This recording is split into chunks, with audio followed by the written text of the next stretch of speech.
Georgia restored its honor and restored its number one ranking by crushing Texas in Austin on Saturday. Doesn't mean the Bulldogs are now the frontrunners for the national championship.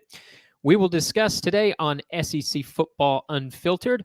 Welcome into our podcast from the USA Today Network. I'm Blake Toppmeyer alongside John Adams. In addition to discussing Georgia and Texas and their outlook at a national championship, we will also update our playoff projections as we enter the second half of the season. And of course, we'll have our Week 9 picks against the spread. John, let's start with the big game last weekend in Texas. I was there, and it was basically the reverse of what we saw from Georgia when they got whacked by Alabama a few weeks ago, and Alabama just steamrolled them in the first half. Georgia, it had Texas in a vice throughout the first half. Overall, the Longhorns finished with 4 turnovers, tried 2 quarterbacks. The offensive line couldn't handle Georgia's pass rush. Run game was an afterthought for Texas. Texas defense kept them in the game, but the offense just got destroyed by Georgia's defense. So walking away from that one, how are you feeling? Is Georgia restored as the national frontrunner at this point, or is it still a little cloudy for you? It's very cloudy for me. It seems as though throughout this season, I keep thinking such and such team is the team. And then along comes somebody else and whoops, no, they weren't really the team. That was an imposter. Now this is the team. And it just seems to change from every couple of weeks. I remember going back as far as the season opener when Southern Cal opened against LSU and won that game. And I didn't think that much of Southern Cal going into the game. But when it beat LSU, I thought, whoa, that's a playoff team. No, not really. So it's really hard to say. The one thing I thought Texas could count on was its offensive line. I thought it had the best offensive line in the SEC, and that's a nice foundation to have, something you really can rely on and entrust those 5 guys to clear the way for whatever running back's healthy.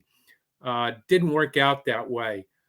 I didn't think of Georgia having a typical defensive front up to its championship caliber defensive front. Nonetheless, it got the better of Texas.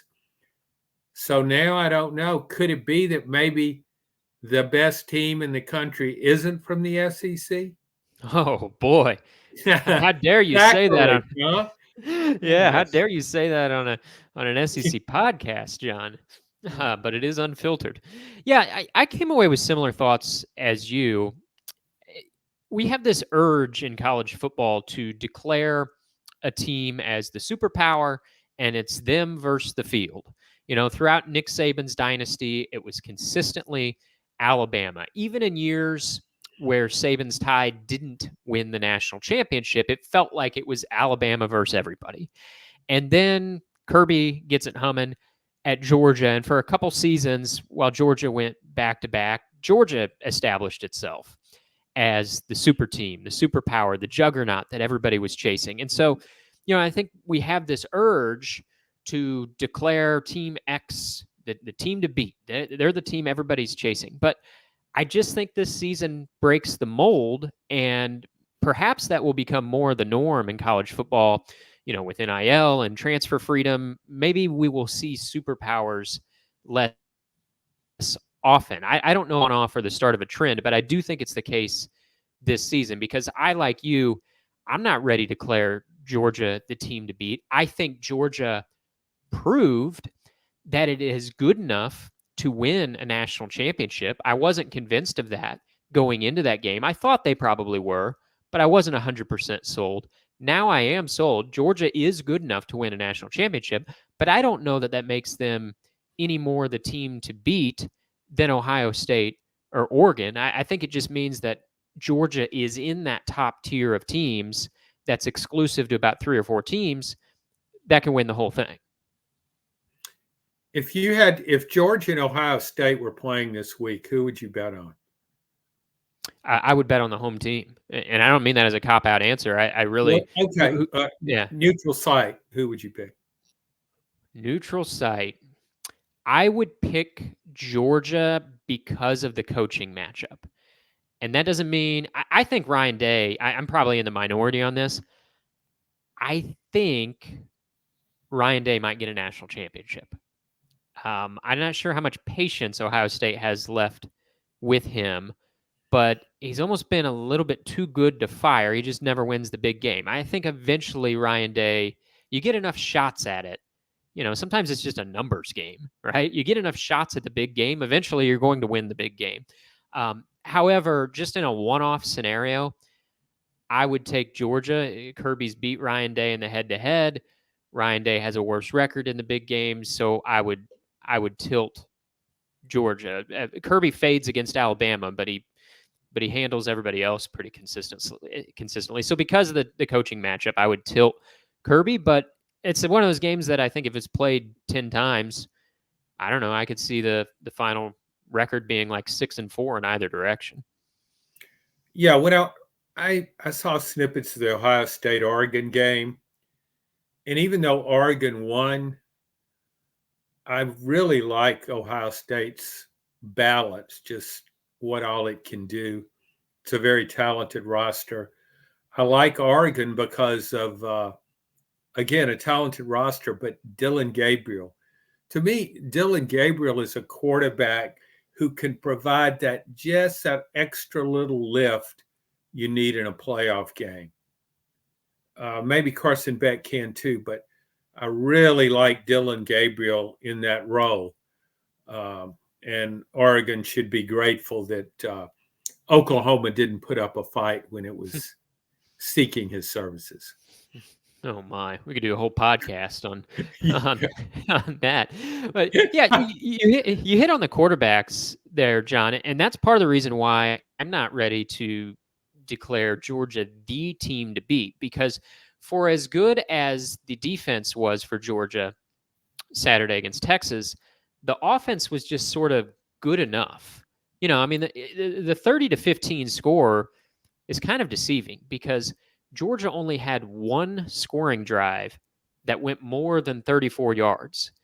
Because of turnovers and offensive failures, Texas consistently set Georgia up with short fields.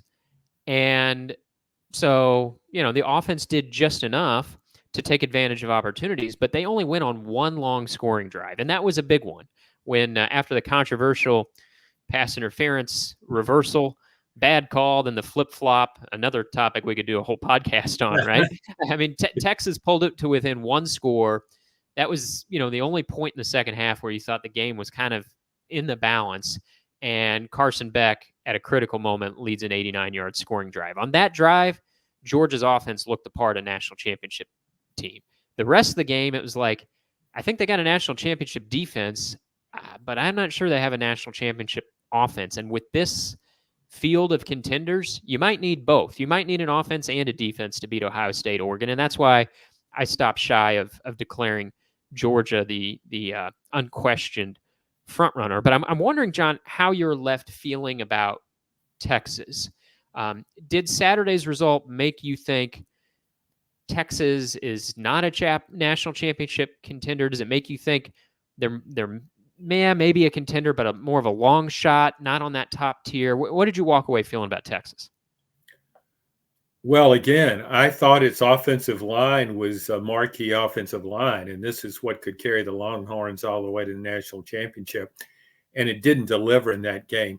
Everything going for Texas in that game, home field, momentum, all that good stuff, it played been a more complete team than Georgia had for the first part of the season. That Texas failed at that. I go back to the playoff last year when it lost to Washington. I thought Texas should have won that game. And so now I look at it, I think as we are wont to do on our podcast, we change our minds frequently. So right now, I don't say Texas can't win the national title, but it wouldn't be my pick. Yeah, I think I agree with that. We've talked about our tiers of national championship contenders before, and now I'm waffling whether to keep Texas in the top tier or to move them as the headliner or the second tier. I think I still have them in my top tier, but I would have them behind Georgia, Ohio State, and Oregon. I would have Texas as my fourth and final team in the top tier. Their defense is still really good. I mean, I was impressed with Texas' defense. Again, the score was deceiving. They intercepted Carson Beck, I think it was 3 times, and really, other than one long drive that they surrendered in the second half there that we already talked about, Texas defense played pretty well. So when your defense is the offensive line, like that was concerning. Quinn Ewers didn't play particularly well, but that sometimes happens with quarterbacks. You know, it doesn't mean that I don't think Quinn Ewers couldn't win a big game down the road. He won a big game and played incredibly well against Michigan. I know Michigan's not very good, but their defense is pretty good, and Ewers dazzled in that game. So I haven't completely written off Quinn Ewers, but I do think the offensive line concerns or the offensive line performance against Georgia is more of a long-term concern. Before we get to our updated playoff projections, John, there was much discussion about Sarkisian's decision in the second quarter to bench Quinn Ewers, go to Arch Manning for a couple drives. Manning had a turnover of his own, and then in the second half, Sarkisian went back with Ewers. Sarkisian's been, I was surprised, pretty criticized for that quarterback change. Being in the stadium, I thought it was absolutely necessary. Like Texas, including Quinn Ewers, looked absolutely shell-shocked in that first half. The momentum had gone entirely Georgia's way, and I thought they needed a quarterback change. Didn't mean I thought you needed to bench Quinn Ewers for the rest of the season, but sometimes you just got to make a change. Get a guy out of there for a couple drives because, you know, he's been taking hits from all directions. Just give him a few possessions to clear his mind, see how the backup does. If the backup's on a heater, you roll with the backup and reevaluate after the game. If the backup doesn't have it, at least you're giving the starter, you know, a couple drives to clear his mind. So I thought it was the right call in a tough situation. I'm wondering what you thought. Normally, I would be with you on that. I don't like. I don't remember watching the Texas A&M opener against Notre Dame, and Connor Wigman was stinking up the joint. He was awful. Come on, coach, put somebody else in. You got a couple of quarterbacks with experience, a couple of quarterbacks that bring something a little different to the table. Marcel Reed, a better runner. Try something. My gosh, don't just sit there and lose. But I couldn't get in touch with him during the game. He stuck with his guns, and you saw what happened. I looked at this as a little different. I think it's an unusual situation because Quinn Ewers has been very good, and everybody knows what a big name Arch Manning is. He's the biggest backup quarterback in college football, would certainly start for a lot of teams. But the way that game was going, I just didn't think that was the right thing with Ewers. I think he's won enough now. He's won enough big games. I'm just going to stick with him because what I saw happening was Texas losing at the line of scrimmage. Look at our other SEC newbie, completely different situation. Oklahoma goes back and forth with its quarterbacks. Mm-hmm. Quarterback isn't the problem. It doesn't matter who you have at quarterback. Just doesn't matter. It's not that good unless you bring Dylan Gabriel back because you're bad at receiver with all the injuries. You're bad in the offensive line. You don't run the ball that well. I didn't think what was going on had much to do with Quinn Ewers, and so I wouldn't have made the move because so much will be made out of it. It's such a high profile situation with quarterbacks, so I didn't like it. All right, well, we'll leave Georgia and Texas behind for now. We may revisit them in our playoff conversation.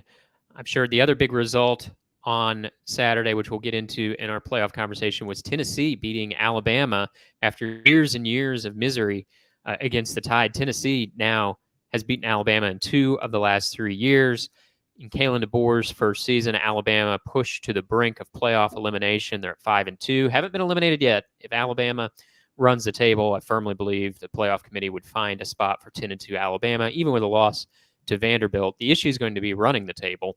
Alabama has Missouri this week and LSU on the road the following week. But before we get into our playoff projections, John, I wanted to we were always concerned about the temperature of the hot seat. So be remiss if I didn't note that Billy Napier got himself a win on Saturday after we beat up on poor Billy after blowing that game against Tennessee last week. Well, they blew out Kentucky and beleaguered Mark Stoops. Billy now 4-3. Now the back half of the schedule incredibly tough for Florida, but sitting on 4-3. Meanwhile, Hugh Freeze continues to find ways to snatch defeats out of the jaws of victory. Auburn has now lost 4 in a row, 5 of its last 6. Has not beaten a Power 4 opponent this season. Now, this is just year 2 for Hugh, year 3 for Billy, but Auburn is 2-5.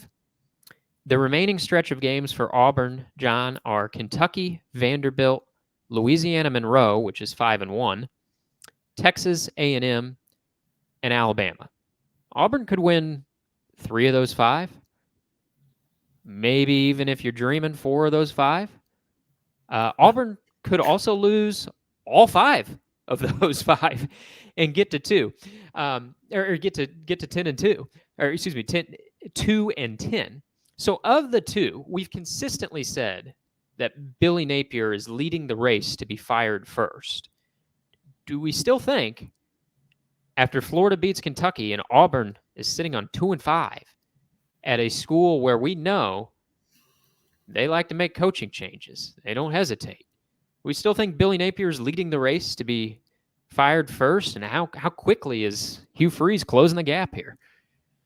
I think Billy Napier's already been fired. It's just that nobody's told us. I just think that's a done deal. It has to be. Yeah, he might win a couple more games, but this is Florida. I mean, you're not supposed to be going 6-6 every year. So I just don't see any way Florida can keep Billy Napier. And as for Hugh Freeze, I think the recruiting class will save him.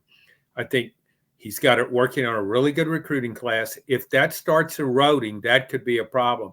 I also think people will look at his roster and say, well, he doesn't have a quarterback. And you could say, well, that's his fault.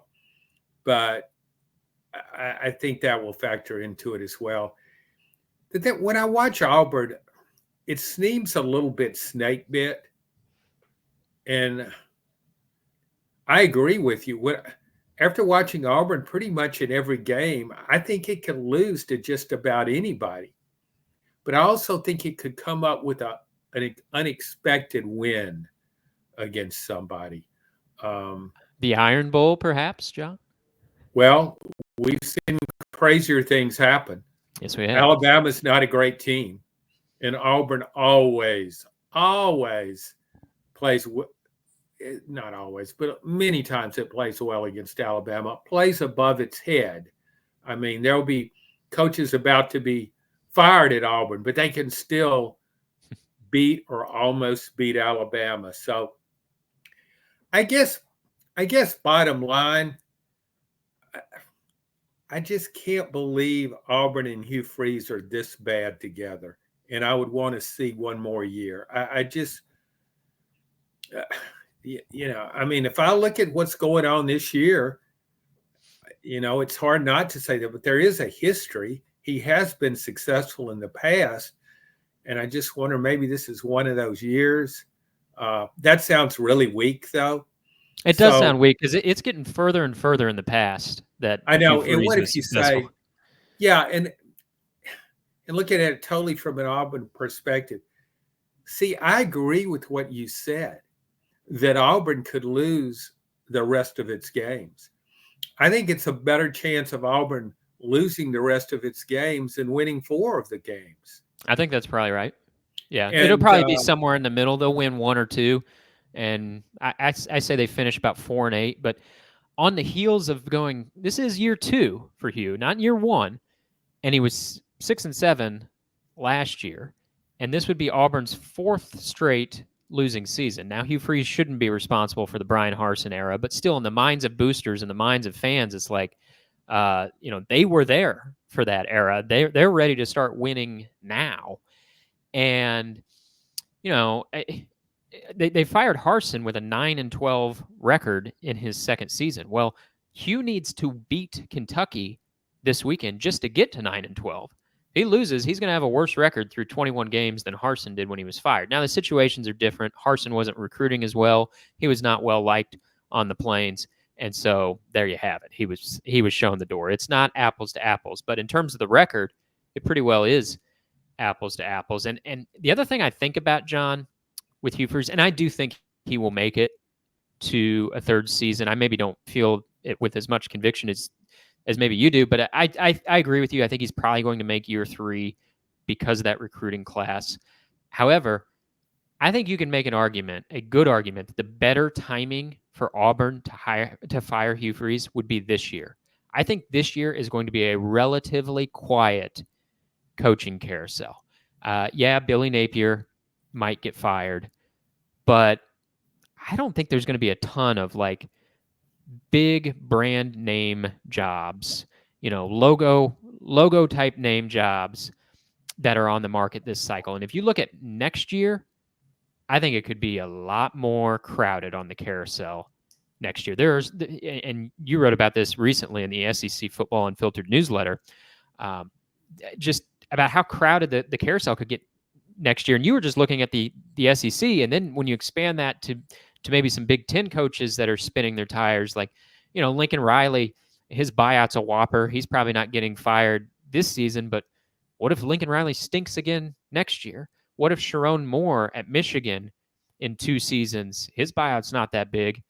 Sharon Moore's not going to get fired at Michigan after year 1, but if he stinks in year 2, yeah, they could make a move on him. Oklahoma, you think they're just going to sit around forever and accept mediocrity from Brent Venables? No, I don't care what his buyout is. So I just think if you look at the timing of it, Auburn would have a window of opportunity this year that, they might be pretty well down on the pecking order if Hugh Freeze doesn't turn around next year. Now, if you think he's got this all figured out and it's not just showing up on the field and he's your man, well, then you stick with him. But if that's the case, then the decision makers at Auburn are seeing something that I'm not seeing. Blake, if the SEC didn't fire a single coach this year, I think you could fire 6 next year. SEC Football Unfiltered would be off the charts if that happens, John. Imagine going into a season with 6 coaches on the hot seat. Oh, my gosh. We would never root for a coach to be fired. Of course, we have a much kinder soul than that. A lot of empathy for these fellas. Never would we want to see someone lose their job. But just saying, who can you imagine? Well, I think would be like next year. Yeah, but I look at it. I'm sympathetic to anybody making $8 million or more a year, and I would hate to see them unemployed. So even with the outrageous buyout, so yeah, that would factor into it. But yeah, it could get really crowded next year. But I think when you look at these schools, you look at Auburn now. How many coaches would say, "Man, I'd love to have that job"? They're firing guys right and left. Yeah, you only need one, though, John. You only need one Kurt Signetti, who's 7-0 at Indiana, to say yes, and boom, you've just made a good hire, and I think improved your coaching situation. If I were Kurt Signetti and I was 7-0 at Indiana, where he could lose the next 5 games and still be a local hero, I would put down roots in Hoosier land. Yeah. Because not a lot is expected there. Those fans are going crazy with 7 wins. All right, John, let's move on to our playoff bracket. We really haven't done a full playoff projection since the preseason, which I need to remind you, you had Iowa in your preseason bracket, and I won't soon let you forget it. But I imagine we'll have a handful of revisions here, so it felt like a good time to take the temperature of our bracket. So let's do it like this. You give me your 5 conference champions that you think are going to get auto bids, and then I will give you my 5 conference champions that will get the AQs, and then we'll get on to our at-larges. So who do you have as your 5 conference champion AQs? Okay, Big 12, I've got BYU. Mm-hmm. ACC, I've got Miami. SEC, Georgia, and Big 10, Oregon. Big 10, Oregon. Okay. So there's your 4 first-round buys from your Power Fours. Can I get a group of 5 pick from you, John? They get the final AQ spot. I believe you were Boise State in the preseason. They're still looking good. You going Boise State, or you like one of the service academies? Where are you going? I would love to see a service academy team in the playoff. I just think it's too good to be true. So I will stick with Boise State. Okay. All right, so there's your 5: BYU, Miami, Georgia, Oregon, Boise State. Well, I'll get into my thoughts on your 5 in a moment, because I'll give you mine, and we'll compare notes, John. So we are in alignment on the Big 12. I have BYU as well, although I'm, with that conference, not convinced it's going to be so cut and dry. But BYU keeps on winning. Schedule breaks okay with them, so I go BYU from the Big 12. I'm taking Clemson in the ACC. You had Miami. I'm taking Ohio State in the Big 10, maybe turn the tables on a rematch with Oregon. I will join you in picking Boise State as the group of 5 AQ. And in the SEC, I'll go with Georgia, although it would be interesting in a Georgia-Texas rematch whether Georgia could hold serve again against Texas. I'm not so sure. That might be a much tighter game than we saw the first time. But I think Texas could have a hard time getting to the SEC championship game, because they still have to play at College Station in the final game of the regular season. What could be a make or break game? Excuse me. And what could be a make or break game for the Aggies making the playoff. So if it were a rematch of Texas and Georgia, I think that could be interesting, but I'm not convinced Texas is going to be the team that Georgia would face in the SEC championship. So I'll pick Georgia in the SEC. So we're in agreement on 3: BYU, Georgia, and Boise State. You have Miami in the ACC. I have Clemson. You have Oregon in the Big 10. I have Ohio State. Major grievances with my AQs? No. The problem with doing this, Blake, is that everything's changes so dramatically this season. It's really hard to do. I think I had Arizona making the playoff. I was going to let you off the hook with just reminding you of Iowa. No, I don't mind. I mean, I'm not ashamed. I just think it's really hard to do right now. Granted, Iowa was on paper, even in preseason, that was an incredibly stupid pick. But I never said I was that bright. So I think it's really hard to do. And I think maybe in about 3 weeks, we probably should try this again. Sure. We're always looking for good standby topics. But here's the thing, Blake, think of it as a process. We aren't supposed to be right now. We're supposed to be right at the end. That's right. Mm-hmm. Okay. Yeah. It wasn't about the practice ACT. It's about the one you take when you got someone supervising you. That's the one that counts. So, all right. You don't have any major arguments with my AQs. I have no major arguments with yours either. I think this conversation could get more interesting here as we get into our at-larges. So rattle off your 7 at-large here, John. We'll see how many we agree on. Okay, I'm going with Notre Dame, despite the Northern Illinois game. I'm going with Big Ten. I'm going with Penn State, Ohio State, and Illinois. Oh, my stars. Oh, mercy, John. Well, I have to replace Iowa with somebody, don't I? So do you have Illinois beating Oregon or getting in at 10 No, and they 2? lose to Oregon, but they get go in at 10 and 2. Okay, all right. Carry So on. then in the SEC, I have, with Georgia winning, I have Tennessee, Texas, LSU, and Ole Miss. You have 8 at-large teams for 7 spots, John. Then I have Tennessee, Texas, and LSU. That was easy. Go. I was wondering why I had to put Ole Miss in there. I thought, no, they won't. They'll lose to Georgia. So, okay. All right. There's your 7. Okay, well, we agree on several.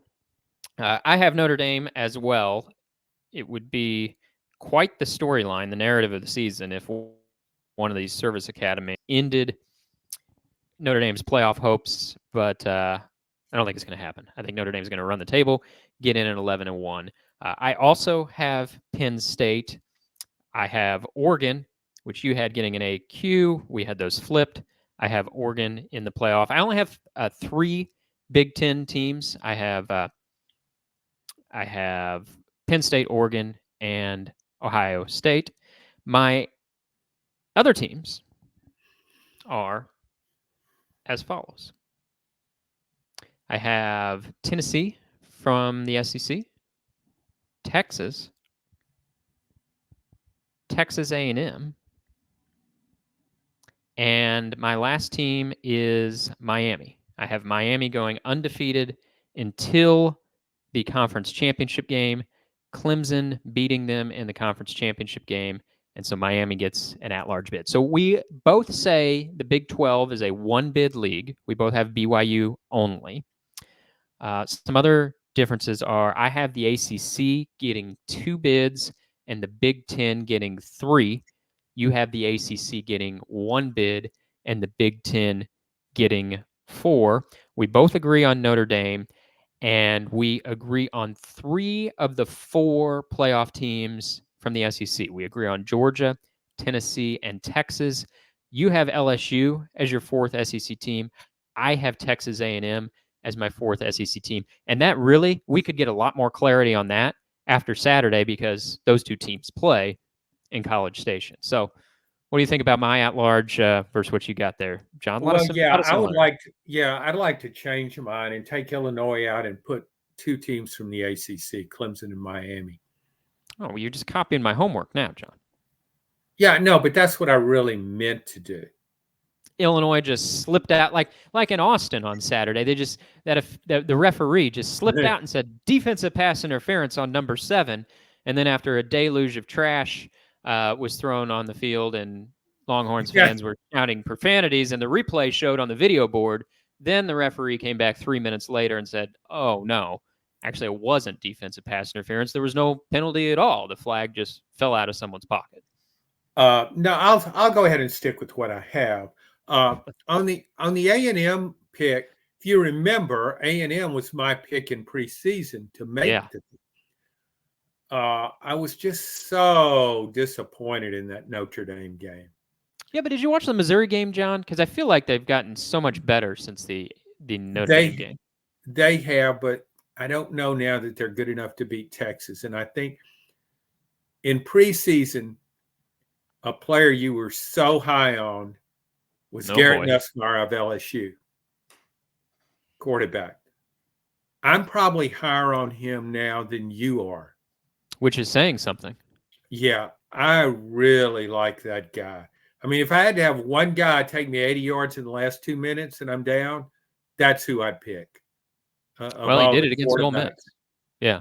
Yeah, and I think he can do it against A&M. I think he handles tough situations well. I don't think Cal Field will intimidate him. So that's why I'm going with LSU. I mean, LSU got outplayed against Ole Miss, and he had a bad game for him. But when it mattered most, he came through. So that's why I'm saying LSU. Do you think the SEC could get 5 teams in there? I think it's possible because I think the committee would have a hard time rejecting a 10-2 or better SEC team that's not Missouri. Missouri's not getting in at 10-2. Missouri has to run the table and go to 11-1. Their schedule is too soft. They're not going to get in at 10-2. But any other SEC team that could go 10-2, I'm excluding Vanderbilt from this, even though they're 5-2 now. Vanderbilt's they're not finishing 10-2. So let's set aside Missouri and Vanderbilt. The other 7 teams that could get to 10-2 or better in the SEC, I think the committee would have a hard time rejecting them. Now, they're not going to get 7 to 10-2, although it's mathematically possible. But if they get 5 to 10-2, and Greg Sankey's out there peacocking and politicking, and hint, hint, wink, wink, if you don't give me what I want, I'll change the format of your precious little playoff, and we'll see if we let anybody else participate. I think there is an avenue for it. Somebody's getting left out. Somebody that we think has a playoff resume is getting left out, and I don't think it's going to be the team from the SEC. I agree on that. And see, right now we've pretty much coronated Georgia as the next big thing, at least from the SEC. Georgia's distinguished itself. But if Ole Miss can beat Georgia in Oxford, I think Ole Miss could get in and give the SEC 5 teams, because I think the A&M LSU winner will get in. And I think Tennessee's going to get in, and I think Texas will. Yeah, and if pigs could fly, I wouldn't eat so much bacon, John. But well, the pigs were flying against Tennessee a few weeks ago, if you remember.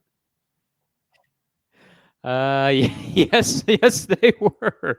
Well said. Those pigs are all grown up and full-fledged hogs, and they were flying, man. That was a twist I wasn't expecting. Well said.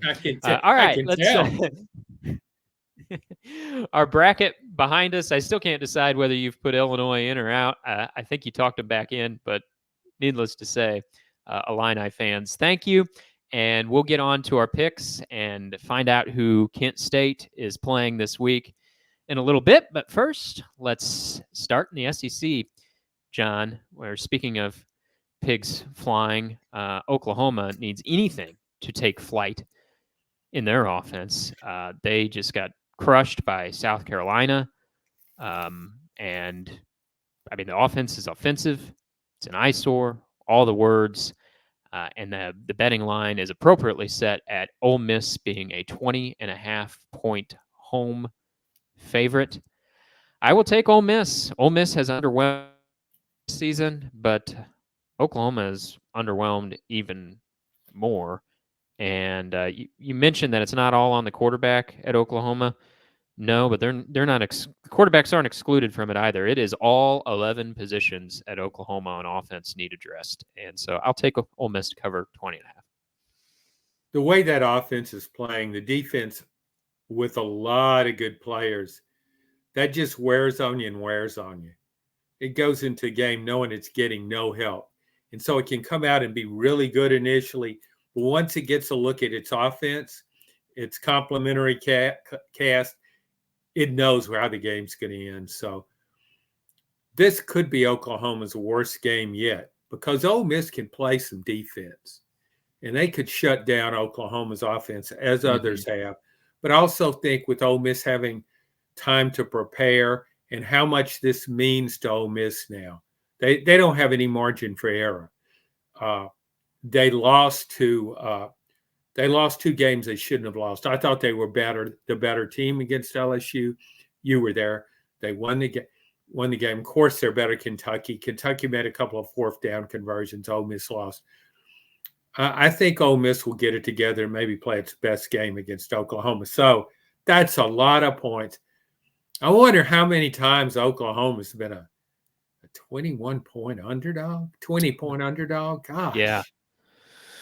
You picking Ole Miss, John? Yeah. To be clear, you giving the points? All right, we're in lockstep there. I forgot to mention the records, John. That was not an intentional slight, but let me take a moment to anoint you after your 5-2 performance last week. I had my worst week of the year. I went 2-5, and so now I am clinging to a 1-game lead over you. I am 27-18.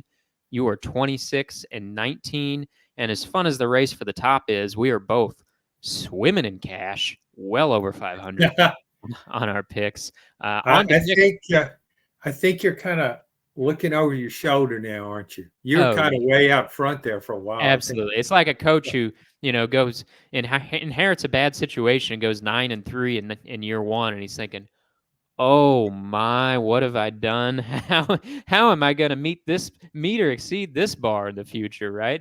I needed that middling start so I could be pleased with my finish. I've set myself up for failure here at the end. Yeah, you were sensational. I think weren't you like 16-5 at one point? I think that's right. Yeah, just phenomenal. I should have cashed out and you should have said, "See ya."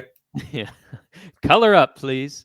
The game in Tuscaloosa, Missouri at Alabama. It's a loser is out of the playoff in my mind. Missouri's sitting on just one loss, but I've already referenced their schedule's not strong enough to get them into the playoff at 10-2. So they have to run the table to get in. If they lose, they're out. Alabama, the committee, they love Alabama like no other team. If they can find any way to get Alabama into a playoff, they will. However, I don't see any way that they're going to be able to find a spot for a 9-3 Alabama team with a loss to Vanderbilt. Not happening. So Alabama's back's against the wall. Loser, not going to the playoff. Alabama, 13.5-point favorite. John, you got any confidence left in the Tide? No, I don't. It's a really mediocre team that's not Kalen DeBoer's fault. Nick Saban built this team. Kalen DeBoer is trying to survive with it. I can't remember looking at an Alabama team and seeing so many flaws. Average running backs. A great receiver in Ryan Williams, though still a freshman. Jeremy Bernard's pretty good receiver, but after that, there's a drop-off. Offensive line is nothing like I thought it would be. The defense, front seven, Dante Lawson's a really good linebacker, but he's not playing behind a typical Alabama front. In the secondary, everybody can go after that secondary. It can make a lot of quarterbacks look good. And so I'm going to pick Missouri and take the points because I think Brady Cook can throw the ball well enough. He's got some decent receivers. I think they can make plays in the passing game, enough plays to beat the spread. I'm going to allow myself to get burned by Alabama one more time. I feel like I keep picking Alabama in this pod, and they keep failing to cover or failing. Yeah, it's hard to quit, isn't it? When you that shows your loyalty. I mean, you believe in them, and you don't want to give up on them. So, yeah, you ought to see my email inbox. Tide fans think that I have a vendetta against Alabama. So depends who you ask, I suppose. Well, but it's let's go either way.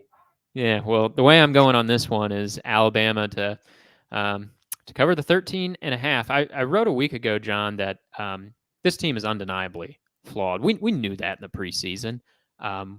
People act like these things just showed up the day Nick Saban retired. You said it best.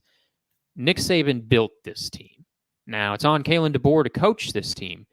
Nick Saban built it, and he left the cupboard not barren, but he also left it not stocked with the type of talent that he had for most of his dynasty. And I wrote a week ago, this team will go as far as Jalen takes it.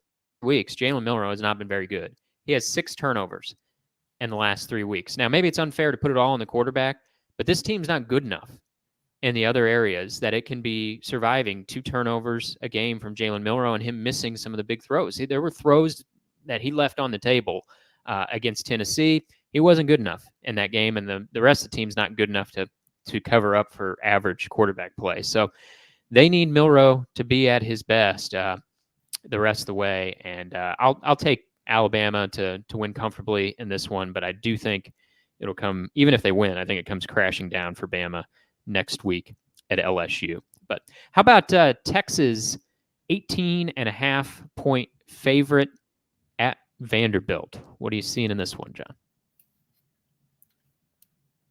I see Texas really wanting to reprove itself, so to speak. That was an embarrassing performance. And it's got talent in those lines. And I think in the offensive line will come out and really go to work on Vanderbilt. And I'm not sure if Vanderbilt, as good as Vanderbilt's been this year, I don't know if it can control the ball against Texas the way it did against Alabama. I don't think it can. So I love this Vanderbilt team. It's my favorite Vanderbilt team of all time. But that's not saying much, is it? But sorry, I got carried away there. But I'll go with Texas in this game. Give the 19. That was a real backhanded compliment for Vanderbilt, John. You sort of specialize in those, I think. Yeah, I'm going to follow up and take Texas as well. I agree with everything you said. I don't think this is a down and defeated Texas team. I think this is a Texas team that just got blitzed in the first half by a really, really good Georgia team that woke up and decided it wanted to play some typical Kirby Smart ball. But I've not totally thrown Texas to the rubbish bin, and so I'll give the points on the road for whatever that means. Probably more Texas fans there than Vanderbilt fans, and I will join you in taking Texas. We talked about Auburn and Hugh Freeze. Well, Mark Stoops doesn't look too much better than Hugh Freeze at this moment. A battle of two of the worst teams in the SEC. Auburn goes to Lexington. Kentucky is a 2.5-point favorite. It pains me, John, to have to pick either one of these teams because I really don't have any confidence in either. I mean, this is just a vintage Kentucky season in which they steal one in September against somebody that you weren't predicting they'd beat. They go on the road, beat Ole Miss, and if Ole Miss doesn't make the playoff, that's the game Ole Miss is going to look back on and say that cost them the playoff. They hang close with Georgia, which Mark Stoops has a history of doing in games in Lexington.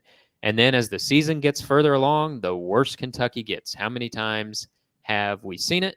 We're seeing it again. So, yeah, a battle of the poor sisters here, but I got to pick someone. So I will pick the home team. Say it's a get-right game for Kentucky. Give the 2.5 points. Take the Cats. This kind of game, you know what I'd like to see them do with this game is just go directly to overtime. Say they're tied 0-0 at the end of regulation. We just didn't have to go through 60 minutes of playing time watching that. They just go directly to overtime and then play it off. But since they're going to do it conventionally, I will too. Auburn, as you mentioned, has this incredible knack of losing games it should win. Mm-hmm. And also, I think it will have it'll have a problem against Kentucky's defensive front. I really do. I can see Peyton Thorne throwing some to the wrong team. How will Kentucky score? I don't have that good of imagination, so I'll just let that go, and we'll just see what happens. But I'll pick Kentucky with absolutely no confidence. All right, 2 confidence-less picks for Kentucky. Let's close in the SEC before we get to our lock, John, with a game I'll be covering on Saturday, LSU at Texas A&M. This is not a playoff eliminator for the losing team, but it pushes them to the brink of elimination. But if LSU were to beat Alabama the following week, run the table, there still might be a path for LSU. If Texas A&M lost, ran the table, closed with a win against Texas, there might be a path for Texas A&M. The problem is if it gets down into a bubble situation where there's only spot for one of you and you don't have the head-to-head, well, then maybe you're left out in the cold, although Greg Sankey might have something to say about that, leave the second team from the ACC out in the cold, right? But point being, he doesn't like the cold. He does not like the cold. No, he never spent much time out in the cold. He is from upstate New York, but he keeps moving further and further south. Likes warm weather, as do I. So Texas A&M 2.5-point favorite. The winner of this game in great shape, I think, to make the playoff. Loser has their work cut out for him. This one is interesting, John, because I think Texas A&M is going to win. I had them in my playoff projection, but I think this is going to be a really tight game. 2.5 points feels like, I kind of want those in my pocket. So I'm going to take LSU and the 2.5 points, even though I could see Texas A&M winning, something like a 28-27 game. 2.5 points in the pocket feels like a big one here. So I'm going to take LSU in the points. Yeah, I express my confidence in Garrett Nussmeier. Connor Wigman is playing better. I'm starting to like LSU a little more, though, every week. It's not just Nussmeier. I think it's playing better defensively, just overall. Do you think the defense is better without Harold Perkins? It's a thought that's crossed my mind. It is, John. And the other thing, I think Brian Kelly catches a lot of heat for losing those week 1 games, as he should. But this is now the 3rd year in a row where Brian Kelly's teams, I think, undeniably have gotten better as the season has gone along. And so that's just a theme of his tenure now. I mean, they got so much better in year 1. They made the SEC championship game. Last year, Jaden Daniels kept getting better to the point where he ran away with the Heisman Trophy. And now, 3rd year in a row, LSU loses its opener. This time it's against Southern Cal, and you're thinking, boy, they're not going to make the playoff this year. All these expectations for LSU, they're out the window. No, the team's gotten better, and they're right in the thick of it. Yeah, the fans were really down on Brian Kelly. But that happens everywhere after that loss. And see, I go back to those losses. A&M losing to Notre Dame, LSU losing to Southern Cal. Imagine if LSU and A&M would have won those games. I thought they would. If they would have won those games, imagine how good the SEC would look right now. Yeah, Greg Sankey could name his number then and say, this is how many bids I want, and you will give them to me. I'll take a 6-pack if you don't mind. Right. So you're taking the points as well, John? You're taking LSU and the points? I think LSU wins the game outright. You think they win outright? Okay, so we are in lockstep on 4 out of the 5 there. The difference is the big game in Tuscaloosa, the elimination game between Alabama and Mizzou. On to our locks of the week. I usually have you close it out, John, but I can't wait any longer. Who's Kent State playing this week? I've moved on. Upon further review, I looked real hard at Western Michigan, and I was not impressed. And I don't trust Kent State anymore. I really don't. I don't think that team wants to lose bad enough. And that bothers me. I hate saying that about a team I pull for, but I don't think it wants to lose bad enough. And it doesn't quit quickly enough. I am gobsmacked. This is no longer an SEC/Kent State podcast. It is now back to just being an SEC pod. I feel like some graduation music should be playing or something to mark this momentous occasion. We are moving on and moving forward in our lives, and we have left Kent State behind. I never thought I'd see this day, John, and that's what I love about this pod is every week come out of here with a new surprise, and I was all ready for it. I was going Kent State last night. Mm-hmm. Woke up this morning and epiphany. I said, no. Did your epiphany, like the officials in Austin, occur during a deluge of water bottles and beer bottles raining down. Were there Penn State or excuse me, Kent State players? Talk about control. How is that for controlling a game? Yeah. Decisiveness and controlling a game. So who are you going with? I am now on pins and needles. I have no idea what's happening. This team has been waiting in the wings for me, and it's been under consideration a number of times. And watching it last week. Can I make a guess, John? We're going back to the MAC. Are we still staying with some action? No. Okay. All right. Go ahead.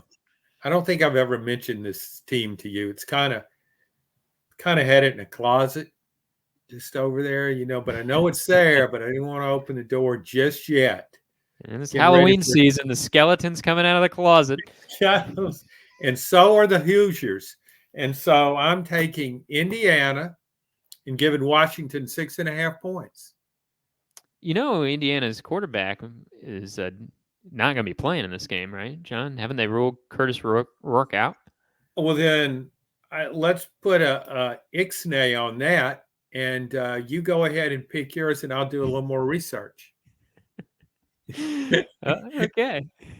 Well, I'm pretty sure. Are you sure? I mean, we don't have the initial reports were like he had a hangnail, but that wasn't right. The latest reporting, John, is that Curtis Rourke underwent thumb surgery, and Taven Jackson, formerly at Tennessee, the multi-year backup at Indiana, who played the second half of last week's blowout against Nebraska, he injured Curtis Rourke in that game. He was 7 of 8, so passing Taven Jackson was. So I'm not saying you shouldn't pick Indiana, John.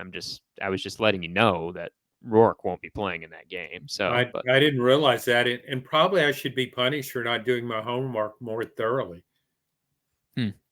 All right. Well, do you still want the Hoosiers at 6.5 point favorite? Not really, but I believe in fairness. I think I need to stick with that, just like Illinois. If I don't do my homework, I shouldn't get to make an A on a test, even though I'm just highly intelligent. All right. Fair enough. I like that. Man of your word. You picked Indiana, and you'll stick with it. I'm going to do something that I told myself this year I wouldn't do, John, and I shouldn't do it because my locks have been exactly that this year. They've been a lock, even in my bad week last week. I got my lock right, and what I told myself at the beginning of the year is like, don't pick teams that you don't know that much about, that you've never seen play. Stick to what you know. Well, I'm turning this week, and I am taking North Texas at home against Tulane. North Texas is getting 8.5 points, and I've not seen North Texas play, but I'm a well-read guy. Read a few stories about North Texas. Seems like they got a good team. They're 5-2. Played pretty close against Memphis on the road last week. Memphis, one of the better teams in the American. So getting 8.5 points at home against a Tulane team with the same record feels like I should take the home team and the 8.5 points, and I'm going to ignore my preseason advice of don't pick teams that you don't know much about and you've never seen play.